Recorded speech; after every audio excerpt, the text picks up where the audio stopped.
Hello and welcome back to Kitchen Tips with Spread Some Magic. Today we're going to be talking about chilies and avocados because summer screams for guacamole. For the chili one, it says most of the heat in a chili pepper resides in its seeds. And it says while seeding a chili will lessen the fieriness a little bit, most of the heat comes from other sources. It's the pungency is from a group of chemical compounds called, capsaicinoids, capsaicin.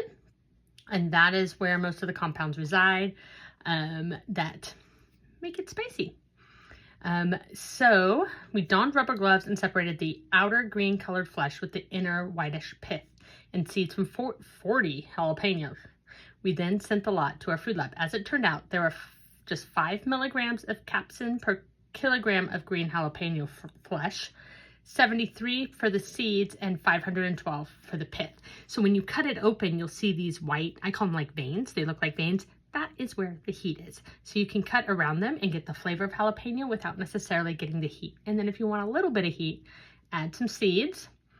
And the reason the seeds registered more than the flesh is because it's embedded in the pith. So by association. So yeah, if you don't want it spicy, just cut those lines out. And definitely, if you're a person that tends to touch the face, use gloves so you don't get jalapeno juice in your eyes because that hurts really bad. And it says the best way to tell if an avocado is ripe is to squeeze it.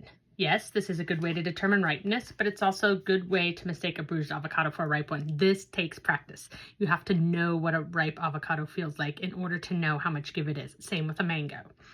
It says their favorite type of avocado is Hass. The variety with dark pebbly skin, that's probably the default. Blah, blah, blah. Creamier. They say that to flick the stem off, and if it's green, you're good. However, if you do that and it's not, or somebody sat there and flicked the little stem part off all your avocados, then what are you going to do? I buy avocados from California and from Mexico. I find anywhere else, like Peru, tend to be watery or stringy, and I don't like them at all. So first things first is I check the sticker to see where they're from. Then I do give them a little squeeze.